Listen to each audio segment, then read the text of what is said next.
Okay, prayer start ചെയ്തോ? Prayer. Okay, ma'am. ഈശ്വര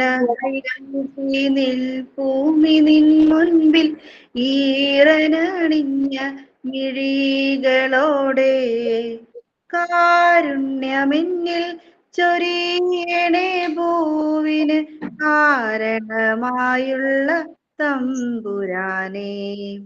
അച്ഛനും അമ്മയും എന്തു പറഞ്ഞാലും അക്ഷരം തെറ്റാതനുസരിച്ചും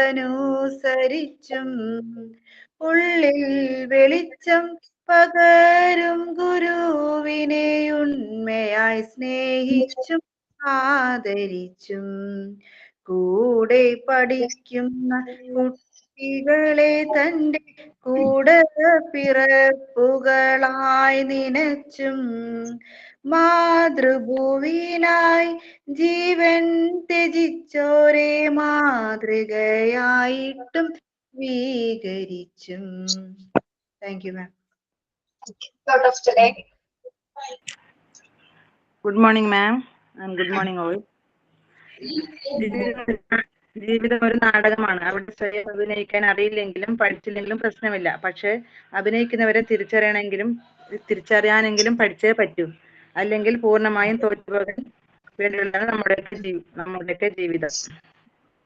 okay ma'am. Okay, thank you. Signing. Okay, I will do. Signing.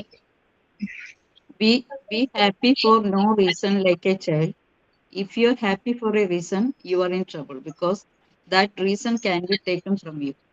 നമുക്ക് ഒരു കാരണം ഉണ്ടെങ്കിൽ മാത്രമേ നമ്മൾ ഒരു കാരണത്തിന് വേണ്ടി ഒരു റീസണിന് വേണ്ടി നമ്മൾ സന്തോഷം കണ്ടെത്തിയാൽ ആ റീസൺ ഇല്ലെങ്കിൽ നമുക്ക് സന്തോഷം ഉണ്ടാവുകയില്ല.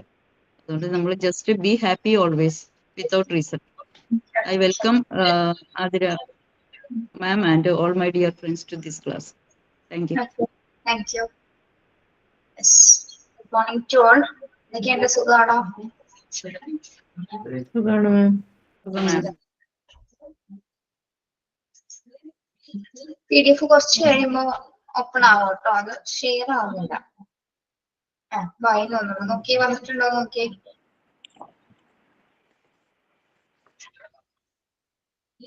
Okay. Yes.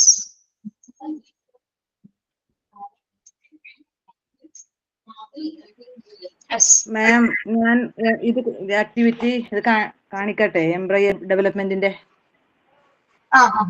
ഓക്കെ, കാണിച്ചോളൂ.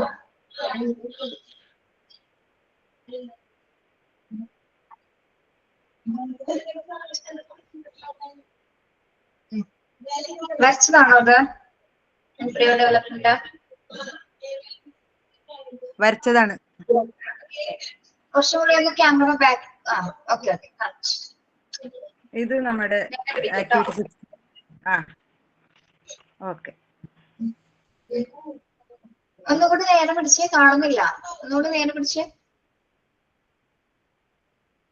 അതല്ല പിക്ചർ എംബ്രിയോ ഡെവലപ്മെന്റ് മാത്രം. അത് താഴെ വെക്കുക, എന്നിട്ട് ക്യാമറ എങ്ങനെ കാണിക്കുക. ഫ്രണ്ട് ബാക്ക് ക്യാമറ കാണിക്കാറില്ല. ഓക്കെ ഓക്കെ, ഇറ്റ്സ് ഓക്കെ, ശരി. Okay, very good.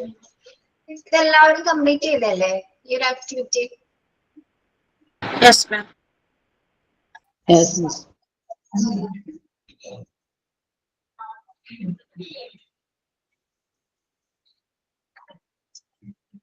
എന്താണ്, അതിന് എന്തെങ്കിലും പ്രത്യേകത ഉണ്ടോ?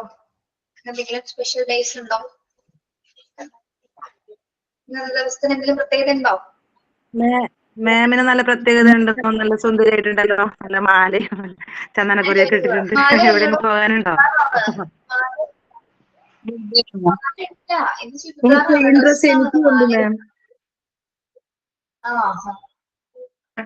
Purple color. റെഡ് ആണ്.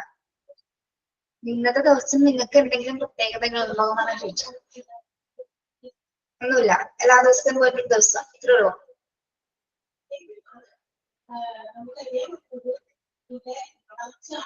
ആലോചിച്ച് എന്തെങ്കിലും ഉണ്ടോ? ഇന്ന് എന്തെങ്കിലും ഒരു പ്രത്യേകത ഉണ്ടോ?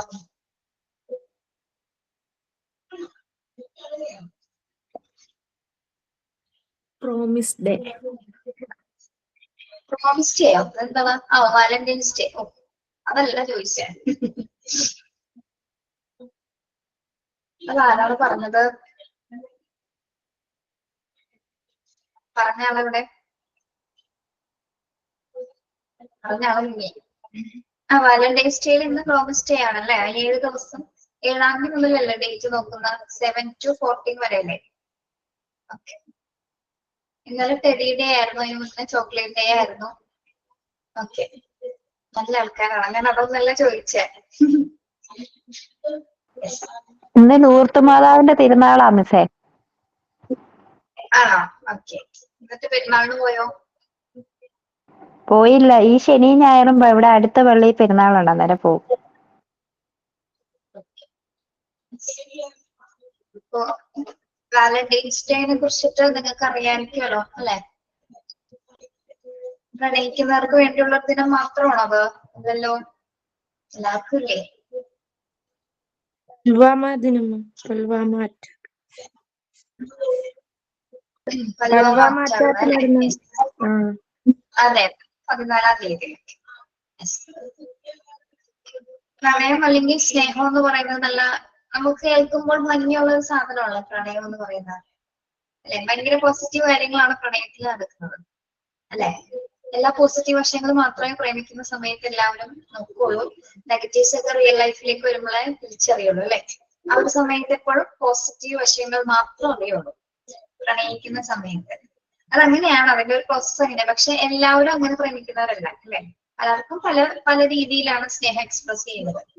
പലരും പല ദൂരത്തിരുന്ന് സ്നേഹിക്കുന്നവരുണ്ട് അല്ലെ? ഡിസ്റ്റൻസ് ലവ് എന്നൊക്കെ വേണമെങ്കിൽ പറയാം നമുക്ക്.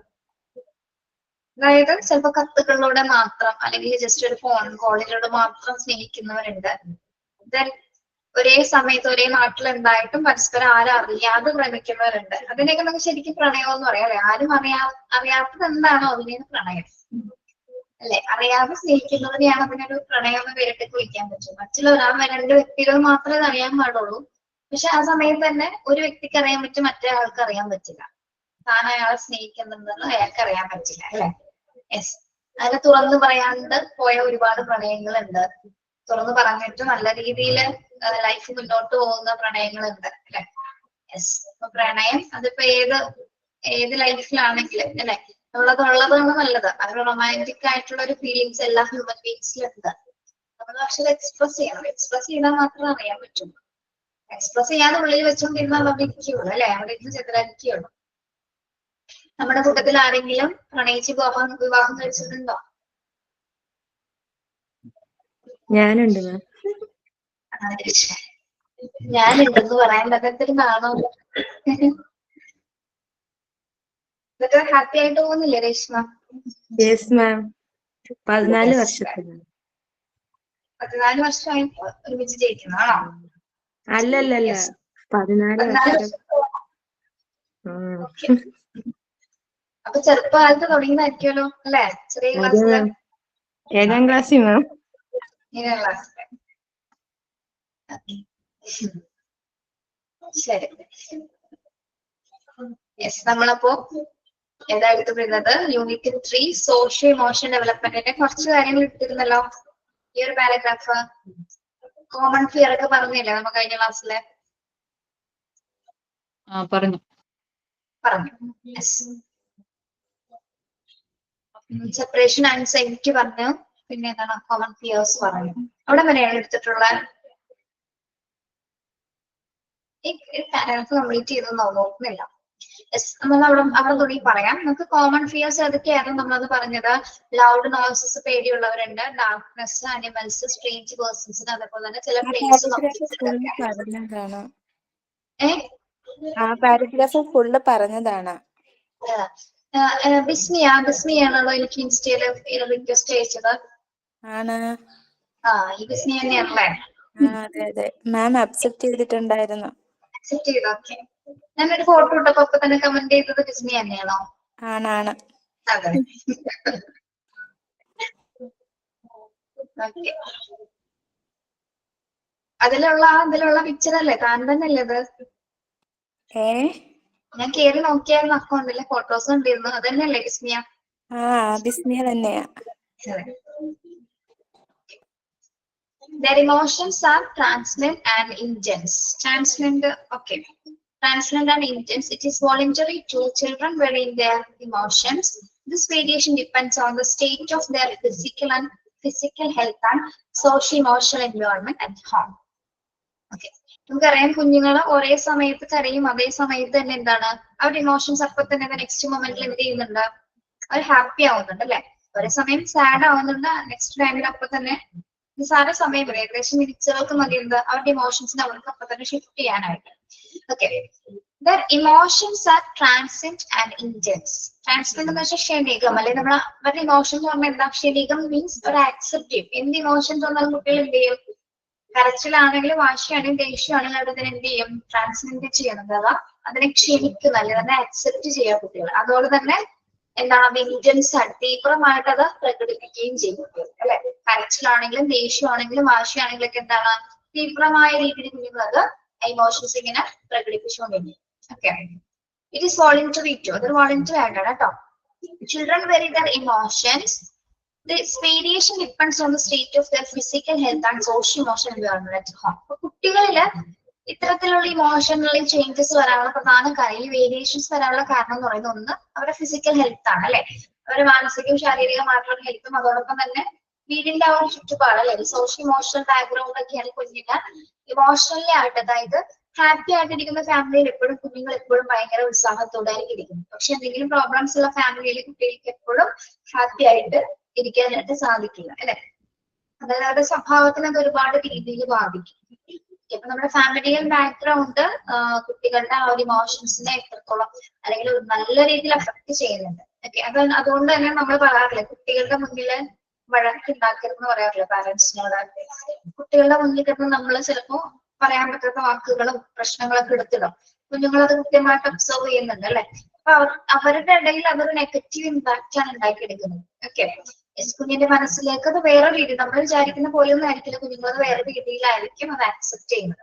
ഓക്കെ. ചിലപ്പോ ഒന്ന് കുറെ നാള് കുഞ്ഞിന്റെ മനസ്സിൽ അത് അങ്ങനെ കിടക്കും. പെട്ടെന്നൊന്ന് പോകണമെന്നുണ്ടാവില്ല. ചിലപ്പോൾ കുഞ്ഞ് എപ്പോഴെങ്കിലും ചോദിക്കുമ്പോൾ നമുക്ക് തന്നെ അത് ബുദ്ധിമുട്ടായി തീരും. അപ്പൊ അത്തരം സാഹചര്യങ്ങൾ ഒഴിവാക്കാൻ കൂടി വേണ്ടിയിട്ടാണ് നമ്മൾ കുട്ടികളുടെ മുന്നിൽ കിടന്ന് ബഹളം വെക്കരുത്, വഴക്കുണ്ടാക്കരുത് എന്ന് പറയുന്നത് കേട്ടോ. ഒരു എക്സാമ്പിൾ പറഞ്ഞെന്നുള്ളൂ. അപ്പൊ ഇത്രയും നമ്മൾ പറഞ്ഞത് ഇതിന്റെ ഒരു ഇൻട്രൊഡക്ഷൻ ഭാഗങ്ങളാണ് ഇമോഷണൽ ഡെവലപ്മെന്റിന്റെ. അതിലൊക്കെയാണ് നമ്മൾ എന്ത് പഠിച്ചത്? ആൻസൈറ്റി പഠിച്ചു, സ്ട്രെയിൻ ആൻസൈറ്റി പഠിച്ചു, സെപ്പറേഷൻ ആൻസൈറ്റി പഠിച്ചു, പിന്നെ ചൈൽഡ്ഹുഡ് ഇമോഷൻസിന്റെ കുറച്ച് വേരിയേഷൻസ് എന്തൊക്കെയാണ്, കുട്ടികൾ എങ്ങനെയൊക്കെയാണ് ഒരു ഇമോഷൻസിനെ ചേഞ്ച് ചെയ്യുന്നതും അല്ലെങ്കിൽ ഹൈഡ് ചെയ്യുന്നത് എങ്ങനെയൊക്കെയാണ് നമ്മൾ പഠിച്ചു. ഇനി നമ്മൾ നോക്കുന്നത് ഈ ഇമോഷൻസിനെ, പ്രത്യേകിച്ച് ഇമോഷണൽ ഡെവലപ്മെന്റിനെ അഫക്ട് ചെയ്യുന്ന ഫാക്ടറുകൾ, ഇൻഫ്ലുവൻസ് ചെയ്യുന്ന ഫാക്ടറുകൾ എന്തൊക്കെയാണ്, അതായത് വൈകാരികമായിട്ടുള്ള ഒരു വികസനത്തിനെ സ്വാധീനിക്കുന്ന ഘടകങ്ങൾ ഏതൊക്കെയാണ്. ഓക്കെ. ഏതൊക്കെയാണ്? Health and physical environment, intelligence, family, social atmosphere, peer group, community and neighbourhood. Okay. First factor എന്താണെന്ന് നോക്കാം. ഇമോഷൻ ഡെവലപ്മെന്റിനെ കുട്ടീനെ അഫക്ട് ചെയ്യുന്ന, ഇൻഫ്ലുവൻസ് ചെയ്യുന്ന ഒരു ഫാക്ടർ എന്ന് പറയുന്നത് എന്താണ്? Health and physical environment, health and physical development. Text എല്ലാവർക്കും കാണാൻ പറ്റുന്നില്ലേ?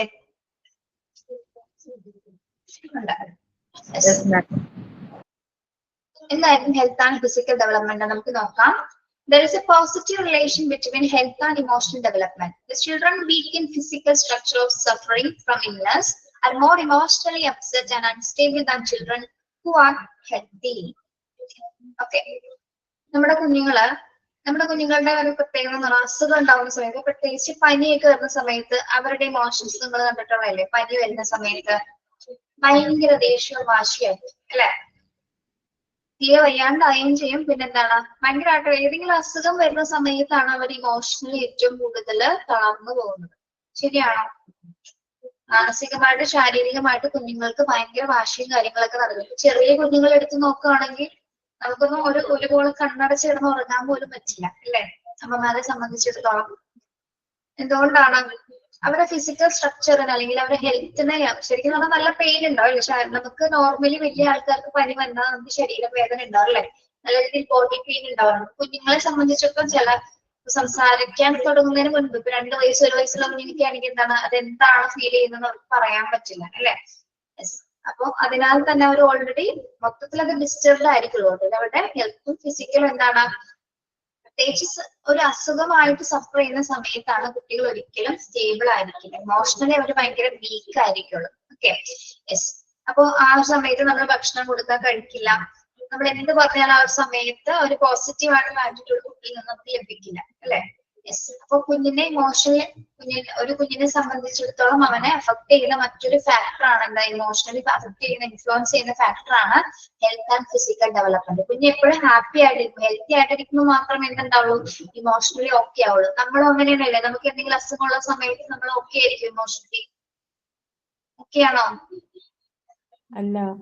നല്ല തലവേദന വന്നിരിക്കുന്നത് ക്ലാസ്സിൽ കയറി എന്തൊക്കെയോ കേൾക്കുന്നുണ്ടോ അല്ലെ? അത്രേ ഉള്ളൂ. അല്ലാതെ നമ്മുടെ ഫിസിക്കൽ പ്രസൻസ് മാത്രമേ ഉണ്ടാവുള്ളൂ. ഇമോഷണലി നമ്മൾ എന്തായിരിക്കും? മെന്റലി നമ്മൾ അവിടെ പ്രസന്റ് ആയിരിക്കില്ല അല്ലെ? പിന്നെ എന്തെങ്കിലും അത്യാവശ്യ കാര്യങ്ങൾക്ക് മാത്രമേ നമ്മൾ ചിലപ്പോ നിൽക്കുള്ളൂ അല്ലെ? അപ്പൊ എന്തെങ്കിലും തരത്തിൽ ശാരീരികമായിട്ട് അസുഖങ്ങൾ വരുന്ന സമയത്ത് നമ്മൾ ഇമോഷണലി നമ്മൾ ഒരുപാട് എന്താ പറയുക, നമ്മൾ വീക്ക് ആയി പോകുന്നു, നമ്മൾ അൺസ്റ്റേബിൾ ആയി പോകുന്നു അല്ലെ? ഇമോഷൻ ഡെവലപ്മെന്റ് ഇൻഫ്ലുവൻസ് ചെയ്യുന്ന ആദ്യത്തെ ഫാക്ടർ ഏതാണ്? ഹെൽത്ത് ആൻഡ് ഫിസിക്കൽ ഡെവലപ്മെന്റ് ആണ്. ഓക്കെ, ക്ലിയർ ആണോ?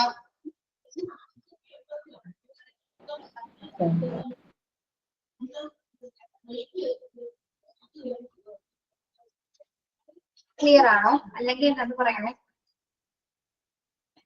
ക്ലിയർ ആണ് മാം. Clear. യെസ്. ഇപ്പൊ ആരോഗ്യമുള്ള കുട്ടികളെക്കാളും അസുഖമുള്ള കുട്ടികൾക്കാണ് ഇമോഷണലി ബുദ്ധിമുട്ടുകൾ ഉണ്ടാവുന്നത് അല്ലെ? നെക്സ്റ്റ് ഇൻഫ്ലുവൻസ് ചെയ്യുന്ന ഫാക്ടർ എന്താണ്? ഇന്റലിജൻസ് ആണ്. ഇമോഷണൽ ഡെവലപ്മെന്റിനെ എഫക്ട് ചെയ്യുന്ന ഇൻഫ്ലുവൻസ് ചെയ്യുന്ന മറ്റൊരു ഫാക്ടറാണ് ഇന്റലിജൻസ്. അഥവാ എന്താണ് ഇന്റലിജൻസ്? ബുദ്ധി അല്ലെ? Studies have proved that there is less emotional control among low intelligent children compared to high intelligent groups. An intelligent person with his reasoning and thinking powers exercise control as per the situation and makes proper use of his emotions. എന്താണ് intelligence എന്ന് ഉദ്ദേശിക്കുന്നത്? നമ്മളുടെ എല്ലാവരുടെയും ബുദ്ധി ഒരേപോലെയാണോ? അല്ല. അല്ല. നമുക്ക് emotional intelligence എന്നൊരു കാര്യമുണ്ട്. ഇമോഷണൽ ഇന്റലിജൻസ് പഠിച്ച ആൾക്കാർക്ക് അറിയാൻ പറ്റും. അതായത് അവിടെ നോട്ട് ചെയ്യാൻ, ഞാൻ പറയുന്ന കാര്യങ്ങൾ നോട്ട് ചെയ്ത് പോകാം. ഡാനിയൽ ഗോൾമാൻ ആണ് അദ്ദേഹത്തിന്റെ പേരാണ്, സൈക്കോളജിസ്റ്റ് ആണ്. ഡാനിയൽ ഗോൾമാൻ ആണ് ഇമോഷണൽ ഇന്റലിജൻസ് എന്ന ഒരു തിയറി കൊണ്ടുവന്നത്. ഓക്കെ, ഇമോഷണൽ ഇന്റലിജൻസിനെ കുറിച്ചിട്ടുള്ള വക്താവാണ് ആര്? Daniel Goleman. നോട്ട് ചെയ്യാം. Daniel, DANIEL, Daniel, DANIEL, Daniel Goleman. Goleman എഴുതുമ്പോൾ G ക്യാപിറ്റൽ എഴുതണേ. GOLEMAN,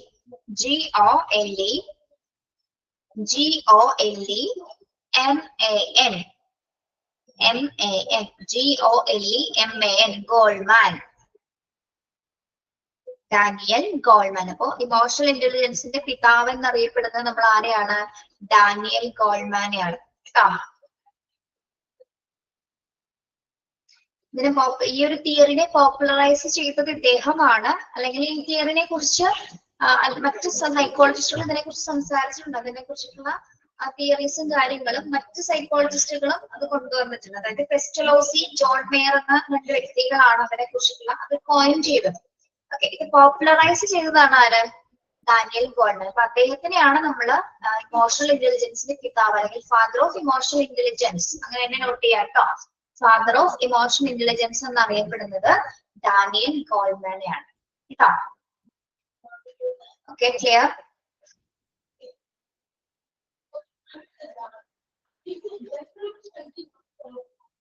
അത് ഓർത്ത് വെക്കാം കേട്ടോ.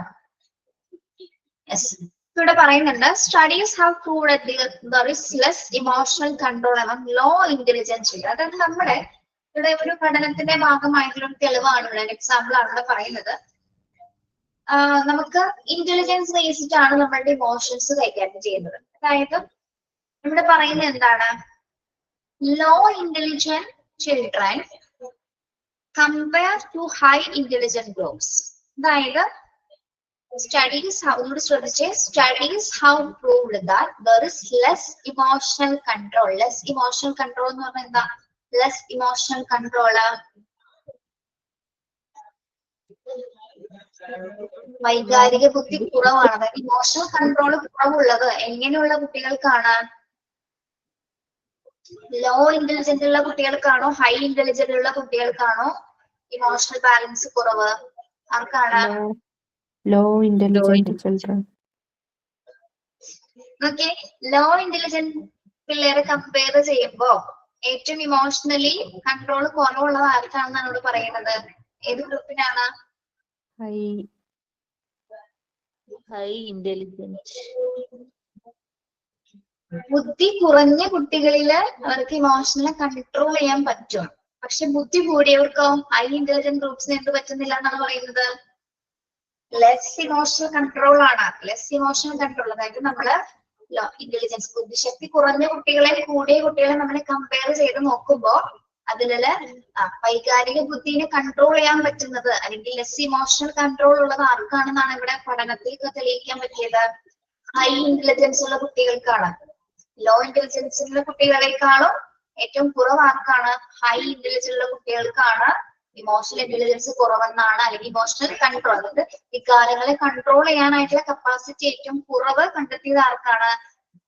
ഏറ്റവും ബുദ്ധിശക്തി കൂടിയ ആൾക്കാർക്കാണ്. മറ്റത് എന്താണ്? ലോ ഇന്റലിജൻസിന് എന്താണ്? അവർക്ക് മാക്സിമം ഇമോഷൻസിനെ കൺട്രോൾ ചെയ്യാനായിട്ട് പറ്റുന്നുള്ളത്. ഇത് അടുത്തിടെ നടത്തിയ പഠനങ്ങളിലാണ് അങ്ങനെ പ്രൂവ് ചെയ്തത്. മനസ്സിലായോ പറഞ്ഞത്? ഇനി ടീച്ചർ പറഞ്ഞ ഒന്നുകൂടി വായിച്ചു നോക്കിയേ. എന്തോ ഇമോഷൻ കൂടുതലായവർക്ക് ഇന്റലിജൻസ് കൂടുതലാണെന്നാണ്. അല്ലല്ല, ഇമോഷണൽ ഇന്റലിജൻസ് അല്ല. ലോ ഇന്റലിജന്റ് എന്ന് പറഞ്ഞാൽ എന്താ? ലോ ഇന്റലിജൻസ് ബുദ്ധിശക്തി കുറവുള്ളവര്. ഹൈ ഇന്റലിജന്റ് എന്ന് പറഞ്ഞാൽ എന്താ? ഹൈ ഇന്റലിജന്റ് കൂടുതലുള്ളത്. ഇവരെ നമ്മൾ കമ്പയർ ചെയ്യുന്ന സമയത്ത് പഠനങ്ങളിൽ തെളിയിക്കപ്പെട്ടിട്ടുള്ളത് ഹൈയസ്റ്റ് ആയിട്ടുള്ള ഇന്റലിജന്റ് കുട്ടികളെക്കാൾ അല്ലെങ്കിൽ ലോ ഇന്റലിജന്റ് കുട്ടികളെക്കാളും ബുദ്ധിശക്തി കൂടുതലുള്ള കുട്ടികൾക്കാണ് ഇമോഷണൽ ഇന്റലിജൻസിനെ കൺട്രോൾ ചെയ്യാൻ പറ്റാത്തത്. അതായത് ബുദ്ധി കൂടുതൽ എന്ന് പറഞ്ഞിട്ട് അവർക്ക് എന്താണ്? ഇമോഷൻസിനെ കൺട്രോൾ ചെയ്യാൻ പറ്റുന്നില്ല. പക്ഷെ മറ്റു കുട്ടികൾക്ക് എന്താണ്? ബുദ്ധിശക്തി കുറഞ്ഞ കുട്ടികൾക്ക് അവർക്ക് ഇമോഷൻസിനെ കൺട്രോൾ ചെയ്യാൻ പറ്റുന്നുണ്ട്. മറ്റവർക്ക് എന്താണ്? കൺട്രോൾ ചെയ്യാൻ പറ്റുന്നില്ല. അവരെ തമ്മിൽ കമ്പയർ ചെയ്ത് നോക്കുമ്പോൾ ഈ ഇമോഷൻസിനെ കൺട്രോൾ ചെയ്യാൻ ഏറ്റവും കൂടുതൽ നിയന്ത്രിക്കാൻ പറ്റുന്നത് ആർക്കാണ്? ലോ ഇന്റലിജന്റ് ഉള്ള കുട്ടികൾക്കാണ്. അതാണ് പറഞ്ഞത്. മനസ്സിലായോ? ഇനി എന്തോ സംശയം ഉണ്ടത്? അതുകൂടി നോക്കിയേ. Studies have proved that there is less emotional control among low intelligent children compared to high intelligent groups. അപ്പൊ ആർക്കാണ് ഇവിടെ കൂടുതൽ ഇമോഷൻസിനെ കൺട്രോൾ ചെയ്യാൻ പറ്റുന്നത്? ആർക്കാണ് ഈ പഠനങ്ങളിൽ തെളിയിക്കുന്നത്? Law intelligent. യെസ്, ബുദ്ധി കുറഞ്ഞ കുട്ടികൾക്കാണ് ഇമോഷനെ കൺട്രോൾ ചെയ്യാൻ പറ്റുന്നത് എന്നാണ് പഠനങ്ങൾ തെളിയിച്ചത്. ഓക്കെ, അപ്പൊ ഇന്റലിജൻസ് ഇമോഷൻസിൽ ഒരു ഭാഗമാണ്. ഇന്റലിജൻസ് നമ്മുടെ ബുദ്ധി എന്ന് പറയുന്നത് എന്താണ്? ഒരു ഇന്റലിജന്റ് ആയിട്ട് ഇവിടെ പറയുന്നുണ്ട്. An intelligent person with his reasoning and thinking powers exercise control as per the situation and makes proper use of his emotions. ഇപ്പോ നമ്മൾ പറയില്ലേ, ഏറ്റവും ബുദ്ധിശക്തി കൂടിയുള്ള ആൾക്ക് പല കാര്യങ്ങളൊക്കെ ചെയ്യാൻ പറ്റും. പല പരീക്ഷണങ്ങൾ, പല എക്സ്പീരിമെന്റ്സ്, പല തോട്ട്സും റീസണിങ് ഒക്കെ ചെയ്യാൻ പറ്റും. പക്ഷെ ആൾക്ക് ഒരു ചെറിയ കാര്യം മതി എന്തിന്? ഇമോഷണലി ആൾ ഡിസ്റ്റർബ് ആയി പോവാൻ, അല്ലെ? ഭയങ്കര ബുദ്ധി കാര്യങ്ങളൊക്കെയാണ്, പക്ഷെ എന്താണ്? ചെറിയൊരു കാര്യം മതി ആള് ഇല്ലാതായി പോവാൻ, അല്ലെങ്കിൽ ചെറിയ മൈന്യൂട്ട് ആയിട്ടുള്ള ചെറിയ ഇമോഷൻസ് പോലും കൈകാര്യം ചെയ്യാൻ പറ്റാത്തത് ആർക്കാണ്? ഹൈ ഇന്റലിജന്റ് ആയിട്ടുള്ള ആൾക്കാർക്കാണെന്ന് പറയുന്നത്. യെസ്, അത് പഠനങ്ങളിൽ പറയുന്നതാണ് കേട്ടോ. നമ്മള് ഈ ഒരു ടെക്സ്റ്റ് ക്രിയേറ്റ് ചെയ്യുന്ന സമയത്ത് മുൻപായിട്ട് അല്ലെങ്കിൽ ഈ മോണ്ടിസോറിയുടെ ഒരു പഠനത്തിന്റെ ഭാഗമായിട്ട് ഈ സൈക്കോളജിക്കൽ കോൺസെപ്റ്റ് കൊണ്ടുവന്ന സമയത്തുള്ള ആ ഒരു ഇമോഷണൽ ഇന്റലിജൻസിൽ ഇതിൽ നമ്മൾ പഠിച്ചെടുത്താക്കുന്നതാണ്. അല്ലെങ്കിൽ അതിൽ കൊണ്ടുവന്ന തിയറീസിൽ അവർ സ്റ്റഡി ചെയ്ത കാര്യങ്ങളാണ് ഇതിൽ സൂചിപ്പിക്കുന്നത്. Okay, yes. അങ്ങനെ നോക്കുകയാണെങ്കിൽ കുറെയൊക്കെ നമ്മൾ ഇതിന്റെ എക്സാമ്പിൾ സഹിതമാണ് ഈ ഒരു തിയറി കൊണ്ടുവന്നത്. അതായത് ഹൈ ഇന്റലിജന്റ് ഉള്ള ആൾക്കാരെയും ലോ ഇന്റലിജന്റ് ആൾക്കാർക്കും ഉള്ള പല സിറ്റുവേഷൻസ് കൊടുത്തിട്ട്, അത് റിയലിസ്റ്റിക് ആയിട്ടുള്ള സിറ്റുവേഷൻസ് കൊടുത്തിട്ട് എന്താണ് അവരുടെ ഇമോഷൻസ് അളക്കാൻ വേണ്ടിയിട്ട് അങ്ങനെ കൊടുത്ത സമയത്ത് ഏറ്റവും ബുദ്ധിശക്തി കൂടിയ ആൾക്കാർക്ക് എന്താണ് അവർക്ക് ഇമോഷണലി കൺട്രോൾ ചെയ്യാൻ പറ്റുന്നില്ല. പക്ഷെ ലോ ഇന്റലിജന്റ് ആൾക്കാർക്ക് എന്താണ് അതൊരു വിഷയമേ ആയിരുന്നില്ല. ഓക്കെ, അപ്പൊ അവർക്ക് എന്തുണ്ടെന്ന് മനസ്സിലാക്കാൻ നമുക്ക് ബുദ്ധിശക്തി കുറഞ്ഞവർക്ക് അവരുടെ ഇമോഷൻസിനെ നിയന്ത്രിക്കാൻ പറ്റുന്നുണ്ട്. മറ്റവർക്ക് എന്താണ് ചെറിയൊരു മൈന്യൂട്ട് കാര്യം മതി. അതായത് കാര്യം ഇത്രയും നാളെ അവർ എല്ലാ കാര്യങ്ങളും പെർഫെക്റ്റ് ആയിട്ട് ചെയ്തുകൊണ്ടിരിക്കുകയാണ്. പക്ഷെ ഇമോഷണലി ഡിസ്റ്റർബ്ഡ് ആയിട്ടുള്ള ഒരു മനസ്സിനുടമയുള്ള ആൾക്കാരാണ് ആര് ഹൈ ഇന്റലിജൻസ് ഉള്ള ആൾക്കാർ എന്ന് പറയുന്നത്. ഓക്കെ, അങ്ങനെയാണ് പഠനങ്ങളിൽ തെളിയിക്കപ്പെട്ടിട്ടുള്ളത്. ഓക്കെ, മനസ്സിലായോ?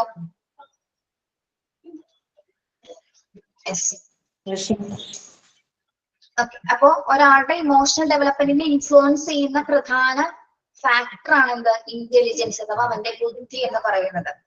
ഓക്കെ, എല്ലാവർക്കും ഒരേപോലെ ഇമോഷൻസിനെ കൺട്രോൾ ചെയ്യാൻ പറ്റണമെന്നില്ല അല്ലെ, എല്ലാവരിലും അത് വ്യത്യസ്തമാണ്. അതുകൊണ്ടാണ് നമ്മൾ ഇൻഡിവിജ്വൽ ഡിഫറൻസ് എന്ന ഭാഗം പഠിക്കുന്നത്. അപ്പൊ ഇമോഷണലി സ്റ്റേബിൾ ആയവരുണ്ട്, അൺസ്റ്റേബിൾ ആയിട്ടുള്ള ആൾക്കാരുണ്ട്. ഇമോഷണൽ സ്റ്റേബിൾ ആക്കുക എന്ന് പറയുന്നത് മാനസികമായിട്ട് നല്ല നിയന്ത്രണമുള്ള ആൾക്കാരായിരിക്കും അല്ലെ, മനസ്സിനെ നല്ല രീതിയിൽ കൺട്രോൾ ചെയ്യാൻ പറ്റുന്ന കപ്പാസിറ്റി ഉള്ള പേഴ്സൺസ് ആയിരിക്കും. ഓക്കെ, അപ്പൊ അവിടെ ഇന്റലിജൻസ് എന്ന ഒരു കണ്ടന്റ് അല്ലെങ്കിൽ ആ ഒരു ഫാക്ടർ നല്ല രീതിയിലുള്ളൊരു പങ്കാണ് വഹിക്കുന്നത്. Okay, clear? അപ്പൊ അവിടെ ഓർത്ത് വെക്കേണ്ട ഒരാളുടെ പേരാണ് ഫാദർ ഓഫ് ഇമോഷണൽ ഇന്റലിജൻസ് കൊണ്ടുവന്നത് ആരാണ്? ഡാനിയൽ ഗോൾമാൻ ആണ് കേട്ടോ. അത് ഓർത്ത് വെക്കുക, എക്സാമിന് ചോദിക്കാറുണ്ട്. Okay, yes. നെക്സ്റ്റ് ഇമോഷണൽ ഡെവലപ്മെന്റിനെ ഇൻഫ്ലുവൻസ് ചെയ്യുന്ന ഫാക്ടർ ഏതാണ്? Family. Family. Children copy the emotional behavior of the parents and elder members of the family. Okay. അപ്പൊ ഒരു കുഞ്ഞിന്റെ ഇമോഷണലി ഡെവലപ്മെന്റ്സിനെ സഹായിക്കുന്നതിൽ അല്ലെങ്കിൽ ഇൻഫ്ലുവൻസ് ചെയ്യുന്നതിൽ ഫാമിലി നല്ലൊരു പങ്ക് വഹിക്കുന്നുണ്ടോ? ഉണ്ട്. നമ്മളുടെ വീട്ടില് ഗുഡ് അറ്റ്മോസ്ഫിയർ ആണെങ്കിൽ എന്താണ് കുട്ടികൾക്ക് പോസിറ്റീവ് ഇമോഷൻസ് ആയിരിക്കും ഉണ്ടാവും അല്ലെ. ഗുഡ് അറ്റ്മോസ്ഫിയർ ആണെങ്കിൽ നമ്മളുടെ വീട്ടിലെ ബാക്ക്ഗ്രൗണ്ട് ഗുഡ് അറ്റ്മോസ്ഫിയർ ആണെങ്കിൽ വീട്ടിലെ ഒരു അന്തരീക്ഷം നല്ല രീതിയിലുള്ളതാണ്. കുട്ടികളിലും ഇവിടെ ഡെവലപ്പ് ചെയ്ത് വരുന്ന ഇമോഷൻ എന്തായിരിക്കും? പോസിറ്റീവ് ആയിട്ടുള്ള കാര്യങ്ങളായിരിക്കും അല്ലെ. മറിച്ച് എന്തെങ്കിലും കോൺഫ്ലിക്ട്സ് ഉള്ളത്, ഒരു വീട്ടില് പ്രശ്നങ്ങളോ ടെൻഷൻസോ തർക്കങ്ങളൊക്കെ ഉള്ള ഒരു വീടാണെങ്കിൽ കുട്ടികള് എങ്ങനെയുള്ള ഇമോഷൻസ് ഡെവലപ്പ് ചെയ്യും? നെഗറ്റീവ് ആയിട്ടുള്ള ഇമോഷൻസ് ഡെവലപ്പ് ചെയ്യും അല്ലെ. പോസിറ്റീവ് അറ്റ്മോസ്ഫിയർ ഉള്ള ഒരു ഗുഡ് അറ്റ്മോസ്ഫിയർ ഉള്ള ഹോം ആണെങ്കിൽ അവിടെ കുട്ടികളെ രൂപപ്പെടുന്നത് എന്താണ്? പോസിറ്റീവ് ഇമോഷൻസിനും അല്ലെങ്കിൽ എന്തെങ്കിലും തർക്കങ്ങളോ പ്രശ്നങ്ങളോ ഉള്ള ഡിസ്പ്യൂട്ട്സുകളോ അതൊക്കെ ഉള്ള വീടുകളാണെങ്കിൽ, അങ്ങനെയുള്ള ഒരു ഫാമിലി ആണെങ്കിൽ എന്താണ് കുട്ടികൾ ഡെവലപ്പ് ചെയ്ത് വരുന്ന ഇമോഷൻ എന്ന് പറയുന്നത് ഏതാണ്? നെഗറ്റീവ് ആണ് അല്ലെ. നെഗറ്റീവ് ഇമോഷൻസ് ആണ്. പറയണ മനസ്സിലാവുന്നുണ്ടോ നിങ്ങൾക്ക്?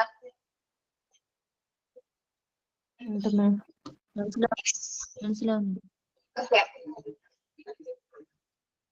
The size of the family, the socio-economic status of the family, and ordinary position of the child, and parental attitude extra also affect the emotional development of the child. ഇനി ഒരു കുഞ്ഞിനെ അവൻ emotionally affect ചെയ്യുന്ന മറ്റൊരു ഫാക്ടറാണ് അവന്റെ ഫാമിലിയുടെ size, കുടുംബത്തിന്റെ വലിപ്പം. കുടുംബത്തിന്റെ വലിപ്പം എന്ന് പറയുമ്പോൾ എന്താണ്? നമുക്ക് രണ്ട് ടൈപ്സ് ഓഫ് ഫാമിലി അറിയാം അല്ലെ. ന്യൂക്ലിയർ ഉണ്ട്, ജോയിന്റ് ഫാമിലി ഉണ്ട്. ഓക്കെ, അപ്പൊ എന്താണ് ഇത് തമ്മിലുള്ള ഒരു വ്യത്യാസം? ന്യൂക്ലിയർ ഫാമിലിയും ജോയിന്റ് ഫാമിലിയും തമ്മിലുള്ള വ്യത്യാസം എന്താണ്?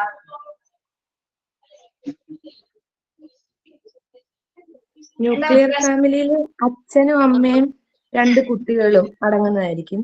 ജോയിന്റ് ഫാമിലി എന്ന് പറയുമ്പം അപ്പൂപ്പൻ, അമ്മൂമ്മ, കസിൻസ്, ആന്റി അങ്ങനെ. മെമ്പേഴ്സിന്റെ എണ്ണം കൂടുതലാണ് അല്ലെ.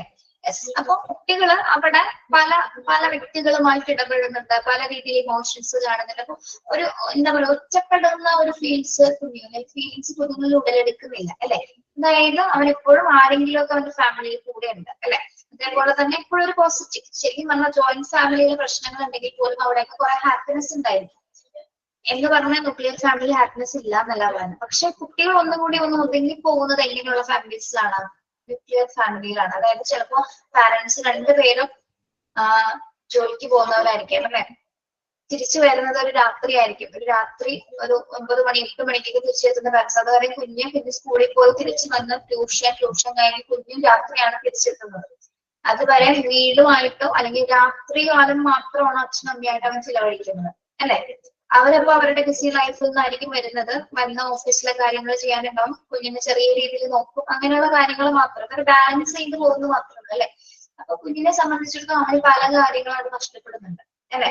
വീട്ടിൽ വേറെ ആരുമില്ല, അച്ഛനും അമ്മയും തന്നെ കണ്ടുകൊണ്ടിരിക്കുന്നു, സംസാരിക്കുന്നുണ്ട്, ചെറിയ കാര്യങ്ങൾ മാത്രം. ആ ലിമിറ്റ് രാത്രി ആ ഒരു ചെറിയൊരു പീരീഡിനുള്ളിൽ കുഞ്ഞിന് ഒരുപാട് കാര്യങ്ങൾ നഷ്ടമാകുന്നുണ്ട് അല്ലെ. ശരിയല്ലേ പറഞ്ഞത്? കുട്ടികളെ സംബന്ധിച്ചിടത്തോളം യെസ്. അപ്പൊ നമ്മള് നമ്മുടെ കുട്ടികൾക്ക് വേണ്ടി സമയം കണ്ടെത്തണ്ടേ. നമുക്ക് അതാണ് ഏറ്റവും കൂടുതൽ കൊടുക്കാനുള്ളത് അവർക്ക് അല്ലെ. പണമോ സ്വാധീനമോ അല്ല, അതിനേക്കാൾ കൂടുതൽ നമ്മുടെ കുട്ടികൾക്ക് നമ്മൾ കൊടുക്കേണ്ടത് നമ്മളുടെ സമയമാണ്.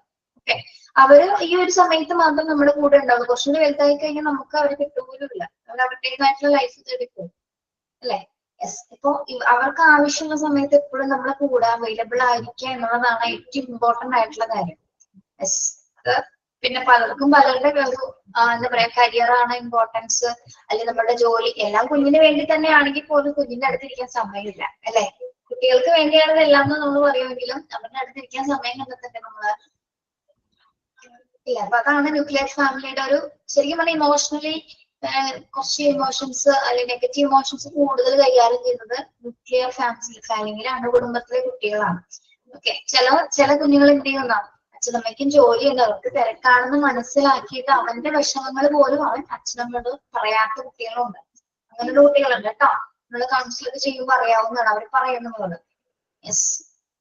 അപ്പൊ എന്താണ് അച്ഛനമ്മയും വിഷമിക്കണ്ടല്ലോ എന്നോർത്ത് ഞാൻ പറയാതിരുന്നതാണ്. അങ്ങനെ വിഷമങ്ങൾ കുഞ്ഞുങ്ങൾ എന്ത് ചെയ്യും, ഉള്ളിൽ ഒതുക്കി കുഞ്ഞിന് ചിലപ്പോ അത് താങ്ങാൻ പറ്റാത്ത രീതിയിലേക്ക് ആയിപ്പോകും അല്ലെ. ചിലപ്പോ അച്ഛനമ്മയൊന്ന് 5 മിനിറ്റ് അവരോടൊന്ന് സംസാരിച്ചാൽ തീരാവുന്ന കാര്യങ്ങൾ ഉണ്ടാവുള്ളൂ. പക്ഷെ ഇവരും സംസാരിക്കില്ല, കുഞ്ഞും സംസാരിക്കില്ല. അങ്ങനെ ആയി കഴിയുമ്പോ എന്താണ്, നമ്മുടെ ഇമോഷൻസ് ആണ് നമ്മൾ ഇല്ലാതാക്കുന്നത് അല്ലെ. നമ്മള് ചിലപ്പോ അങ്ങനെ ആയിരിക്കില്ല, നമ്മൾ അങ്ങനെയാണെന്ന് ചിന്തിക്കും. ചില കാര്യങ്ങൾ ചിലപ്പോ അതിന് നല്ലൊരു വശം ഉണ്ടാകും. ചിലപ്പോൾ നല്ല വശം ചിന്തിക്കുന്നതിന് മുമ്പ് നമ്മൾ എന്ത് ചിന്തിക്കും, അത് നെഗറ്റീവ് ആയിരിക്കും നമ്മൾ ആദ്യം നോക്കും അല്ലെ. അങ്ങനെ നമ്മൾ ചിന്തിച്ച് ചിലപ്പോ അത് വലിയൊരു പ്രശ്നമാക്കി മാറ്റാൻ നമ്മുടെ മനസ്സിന് പെട്ടെന്ന് കഴിയും. നമ്മുടെ മനസ്സ് അങ്ങനെയാണ് അല്ലെ. ഇത്തിരിയുള്ള കാര്യത്തിന് വലുതാക്കി എടുക്കാൻ നമ്മുടെ മനസ്സ് മിടുക്കനാണ്. ഓക്കെ, അപ്പൊ നമ്മുടെ മനസ്സ് തന്നെയാണ് നമ്മുടെ പല പ്രശ്നങ്ങൾക്കും കാരണം. ഇവിടെ നമ്മൾ കുഞ്ഞുങ്ങളുടെ നോക്കുകയാണെങ്കിൽ അവന്റെ ഫാമിലിയുടെ ആ ഒരു സൈസ് അവന്റെ ഇമോഷൻ ഡെവലപ്മെന്റിനെ ഇമോഷനെ ഇൻഫ്ലുവൻസ് ചെയ്യുന്നുണ്ട്. അണുകുടുംബമാണെങ്കിലും ജോയിന്റ് ഫാമിലി ആണെങ്കിലും എന്താണ് പോസിറ്റീവായിട്ട് നെഗറ്റീവ് ആയിട്ടുള്ള രീതിയിൽ കുഞ്ഞിന്റെ ഇമോഷൻസ് ഡെവലപ്പ് ചെയ്യുന്നുണ്ട്. ഓക്കെ, പിന്നെ കുഞ്ഞിന്റെ socio economic status of the family എന്തായിരിക്കും അത്? The socio economic status of the family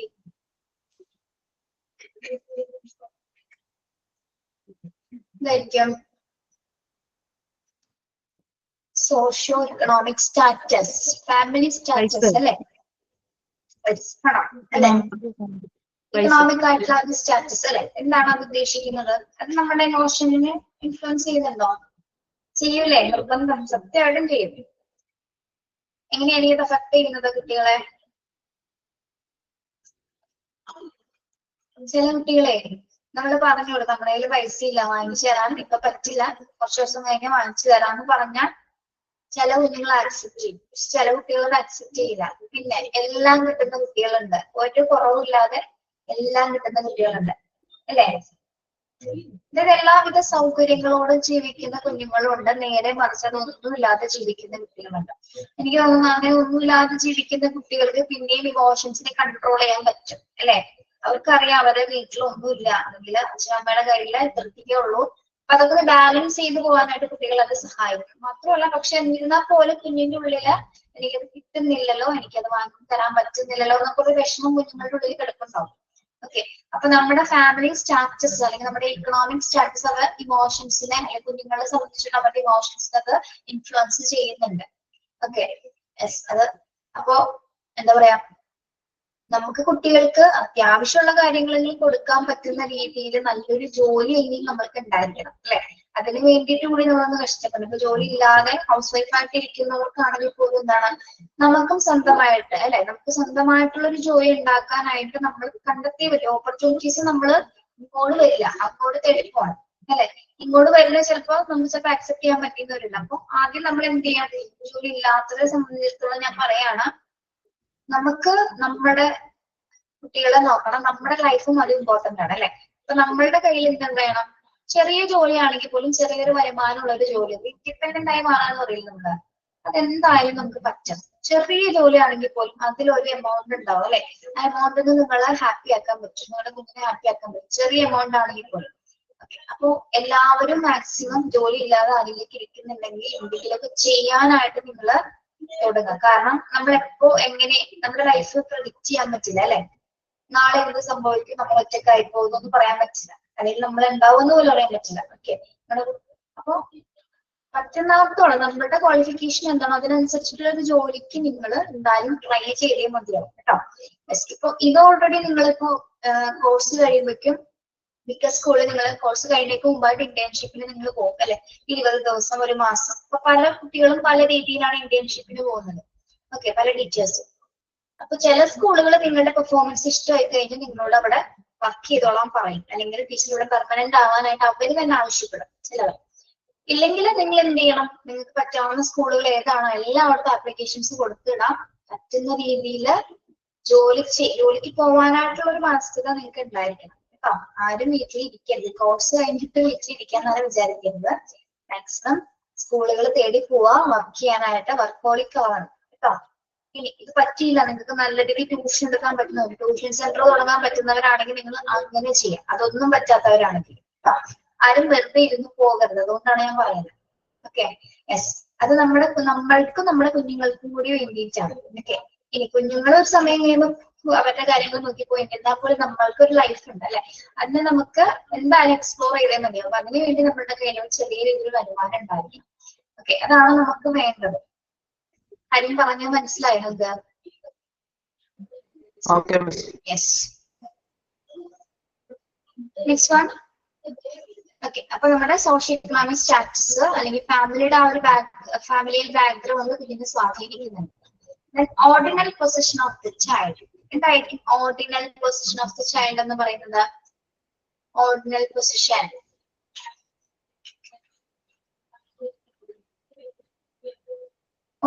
എന്ന് പറയുന്നത് എന്താണ്? ഒരു മിനിറ്റ് കേട്ടോ, നിങ്ങൾ ഇപ്പൊ എടുത്ത് അത്രയൊന്ന് വായിച്ചു നോക്കാം, ഒപ്പ് വരാം.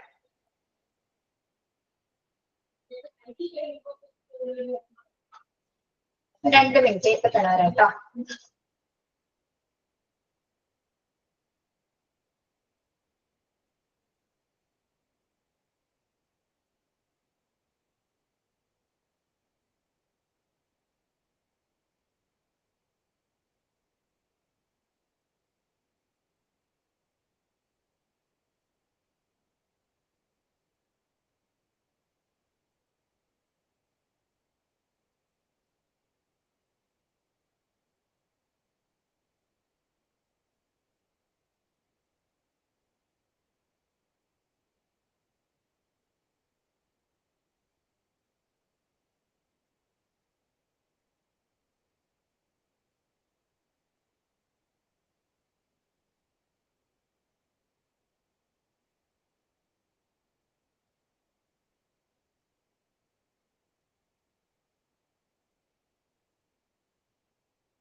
ഓക്കെ, കേൾക്കാമോ?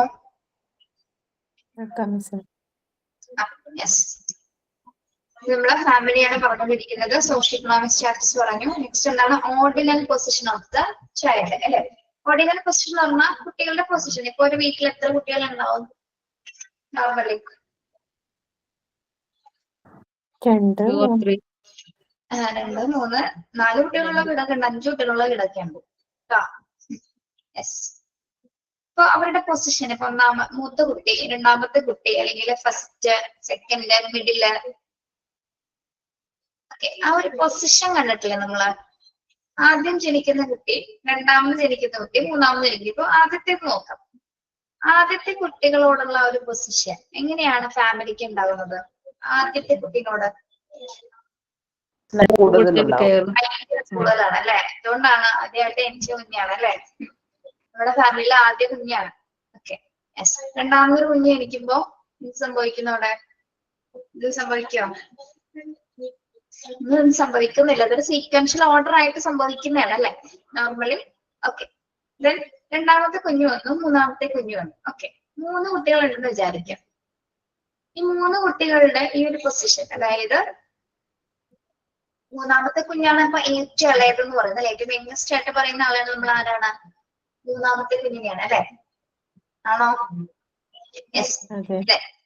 മിഡിലുള്ള ഒരാളുണ്ടായിരിക്കും ഇതിന്റെ ഇടയിൽ. മിഡിലുള്ള ഒരു പൊസിഷനുള്ള ഒരു വ്യക്തി ഉണ്ടായിരിക്കും, അല്ലെങ്കിൽ ഒരു കുഞ്ഞുണ്ടായിരിക്കും. ഓക്കെ, അപ്പൊ ഇതിലെ ഈ 3 പേരുള്ള കൂട്ടത്തില് ഏറ്റവും കൂടുതൽ ഇമോഷണൽ ബുദ്ധിമുട്ട് അനുഭവിക്കപ്പെടുന്ന കുട്ടി ഏതായിരിക്കും ഈ 3 പേരില്? സെക്കൻഡ് ആണോ? യെസ്, കറക്റ്റ് ആണ് അല്ലേ? സെക്കൻഡ് ആണോ? ആണ്. ഓക്കെ, ഞാൻ മൂന്നാമത്തെയാണ് കേട്ടോ. ഞങ്ങള് 3 പെൺകുട്ടികളാണ്.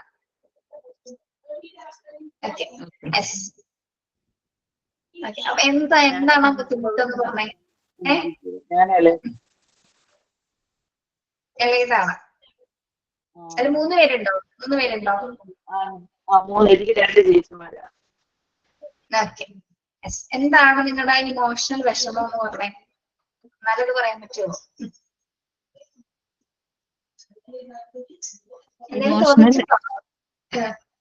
എന്ന് വെച്ചാല് നമ്മള് മുന്നൊക്കെ, ഇപ്പോഴല്ല, നമ്മള് സ്കൂളിൽ പഠിക്കുന്ന സമയത്ത്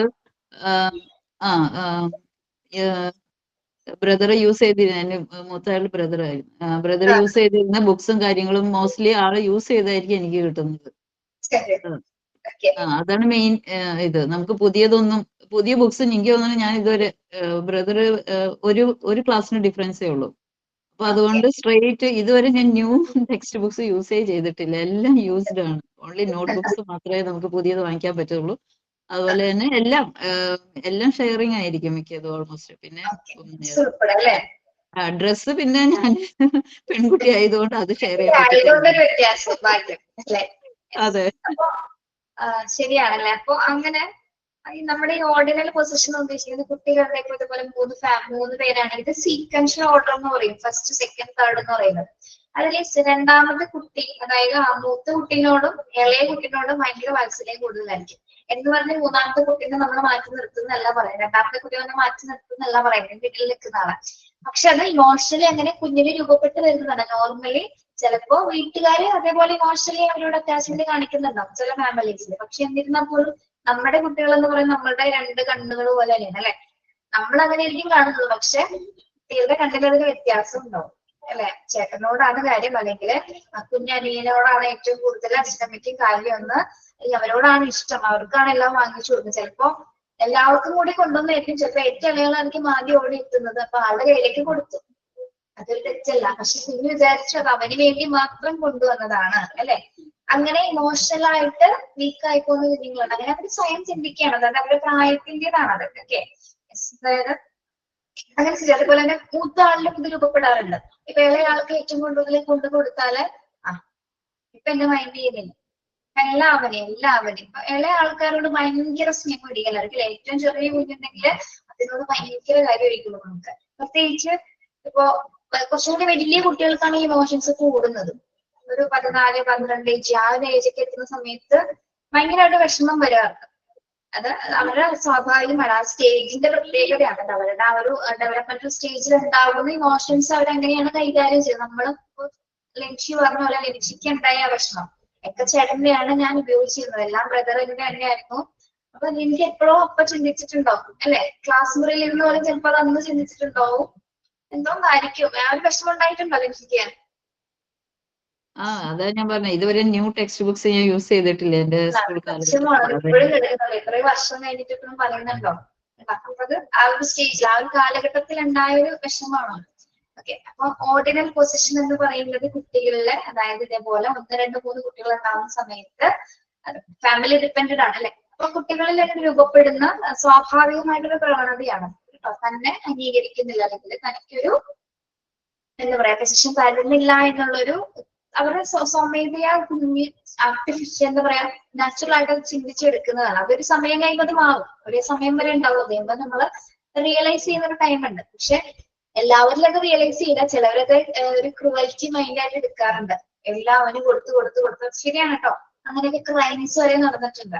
അതായത് അനിയനോട് അച്ഛനും അമ്മയ്ക്കും സ്നേഹം കൂടിയിട്ട് അനിയനെ ഉപദ്രവിക്കുന്ന രീതിയിൽ ക്രൈമായിട്ട് വരും ചെയ്തിട്ടുള്ള പല കേസസുകളുണ്ട്. ഓക്കെ, അപ്പൊ അത് ഇമോഷണൽ ആയിട്ട് ചെറുപ്പകാലം മുതൽ ആ കുഞ്ഞിന്റെ മനസ്സിൽ ഉറച്ചു പോയ ഒരു ഇതാണ്. അത് എന്താണ്, അവനെ ചിലപ്പോൾ അത് കൊല്ലാനുള്ള അല്ലെങ്കിൽ അനിയനെ കൊന്നു കളയാനുള്ള ഒരു മെന്റാലിറ്റിയിലേക്ക് എത്തിച്ചു തരാം. ഓക്കെ, അങ്ങനെയൊക്കെ നിങ്ങൾ കേട്ടിട്ടുണ്ടോ? വീഡിയോയിലും സിനിമയിലൊക്കെ ഉണ്ടത്.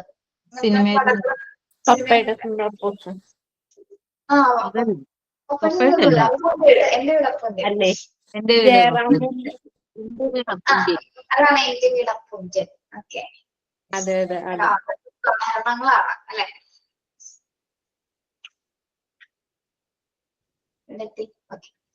Yes, ordinal position of the child. Next എന്താണ്? Parental attitude etcetera. Parental attitudes, കുട്ടികളോട് നമുക്ക് എങ്ങനെയുള്ള ഒരു ആറ്റിറ്റ്യൂഡ് ആയിരിക്കും ഉണ്ടാവേണ്ടത്?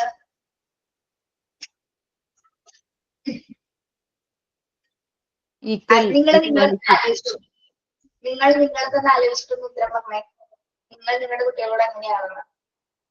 ഒരേപോലെ ട്രീറ്റ് ചെയ്യണം കുട്ടികളെ. ഒരേപോലെ, വെരി ഗുഡ്. നമ്മൾ ഒരേപോലെ ട്രീറ്റ് ചെയ്തിട്ടും കാര്യമുണ്ടോ? അവരെ മനസ്സിലാക്കിയെടുക്കുന്ന വേറെ രീതിയിലല്ലേ അല്ലെ? ശരിയാണ്. ഓക്കെ, എന്നിരുന്നാൽ പോലും നമുക്കത് ചെയ്യാനുള്ളൂ അല്ലെ. നമുക്കതേ ചെയ്യാനുള്ളൂ. ഒരേപോലെ രണ്ടുപേർക്കും ഒരേപോലെ കൊടുക്കാം. Okay, yes. ഇപ്പോ ലിൻഷിക്ക് മോളും മോനും ഇല്ലേ? രണ്ടുപേരല്ലേ? അതെ. ഏറ്റവും കൂടുതൽ അറ്റാച്ച്മെന്റ് ആർക്കാണ്? മോൾക്കാണോ മോനാണോ? മോനാണ് എനിക്ക്. മോനോടാണ്. എന്തുകൊണ്ടാണ് അത്? പക്ഷെ അല്ല, മോന് ജനിച്ച് ഒരു കുറെ ഇയേഴ്സ് ഗ്യാപ്പ് ഉണ്ട്. ഒരു 10 years ഗ്യാപ്പ് ഉണ്ട് കഴിഞ്ഞിട്ട് മോള് വന്നത്. അപ്പൊ മോനോട് കൂടുതൽ അറ്റാച്ച്മെന്റ് ആയി. ഇപ്പൊ മോന് കൂടെ ഇല്ല, അപ്പൊ മോളായിട്ടാണ് കൂടുതൽ. അതെ. ഇപ്പൊ പറഞ്ഞത് കറക്റ്റാണ്. നമ്മള് രണ്ടുപേരും ഒരേപോലെ ട്രീറ്റ് ചെയ്യാൻ നോക്കും. പിന്നെ മാക്സിമം കുട്ടികളെ നമ്മൾ ക്രിട്ടിസൈസ് ചെയ്യേണ്ട ഭാഗങ്ങൾ വരുമ്പോൾ ക്രിട്ടിസൈസ് ചെയ്യാം. അതായത് അവർക്ക് വിഷമാവുന്നോർക്ക് പറയാതിരിക്കേണ്ട ഒരു കാര്യമില്ല കേട്ടോ. പക്ഷെ പറയുമ്പോ വാക്കുകളൊക്കെ ഒന്ന് സൂക്ഷിച്ചിട്ട് കാര്യങ്ങൾ നമ്മളെന്തെങ്കിലും ഇപ്പൊ എന്തെങ്കിലും ഡിഫിക്കൽട്ട് ഉള്ള സിറ്റുവേഷൻസ് വന്നാലും അത് കുഞ്ഞത് നേരിടാനുള്ള കപ്പാസിറ്റി കൂടി നിങ്ങൾ ഇമോഷണൽ അവരെ സ്റ്റേബിൾ ആക്കാൻ നിങ്ങൾക്ക് പറ്റണം.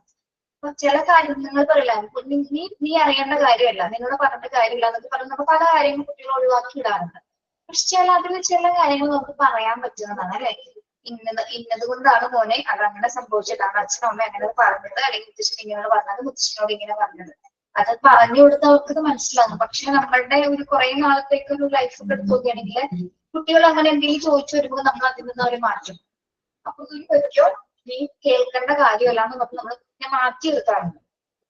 അങ്ങനെ മാറ്റി നിർത്തുമ്പോൾ എന്താണ്, അവരുടെ ഉള്ളിൽ അവർ പല രീതിയിൽ ചിന്തിക്കും, പല കാര്യങ്ങൾ ചിന്തിക്കാനുള്ള ഒരു കപ്പാസിറ്റി ഉള്ള സ്റ്റേജസ് ആണ്. അപ്പൊ നമ്മള് എപ്പോഴും ആ ഒരു ആറ്റിറ്റ്യൂഡ് കാണിക്കുമ്പോൾ എപ്പോഴും സ്നേഹം എപ്പോഴും കൊടുക്കണം എന്നല്ല പറയുന്നത്. നമ്മളുടെ ഉള്ളിൽ നല്ലൊരു സ്നേഹം അവനോട് ഉണ്ടെന്ന് കുഞ്ഞിനെ മനസ്സിലാക്കുന്ന രീതിയിൽ നമുക്ക് പ്രതികരിക്കാൻ പറ്റണം, അല്ലെങ്കിൽ അവനോട് അങ്ങനെ റെസ്പോണ്ട് ചെയ്യാൻ പറ്റണം. ഓക്കെ, അപ്പൊ അങ്ങനെയാണെങ്കിൽ നമ്മുടെ പാരന്റ്സിനെ സംബന്ധിച്ചിടത്തോളം കുട്ടികൾക്ക് നമുക്ക് കൊടുക്കാൻ പറ്റുന്ന ഒരു പാരന്റൽ ആറ്റിറ്റ്യൂഡ് എന്ന് പറഞ്ഞാൽ അവർക്ക് ഇമോഷണൽ ആവുന്ന സമയത്ത് അവരെ സ്റ്റേബിൾ ആക്കാനായിട്ട് അവരെ പ്രാപ്തരാക്കി മാറ്റുക. അതായത് നമ്മളെല്ലാവരും ഡിസ്റ്റർബ് ആയി പോകുന്നത് എപ്പോഴാണ്? എന്തെങ്കിലും വൈകാരികമായിട്ടുള്ള നിമിഷങ്ങൾ വരുമ്പോൾ നമുക്ക് ഒറ്റയ്ക്ക് ചിലപ്പോൾ താങ്ങാൻ പറ്റില്ല, അല്ലെ?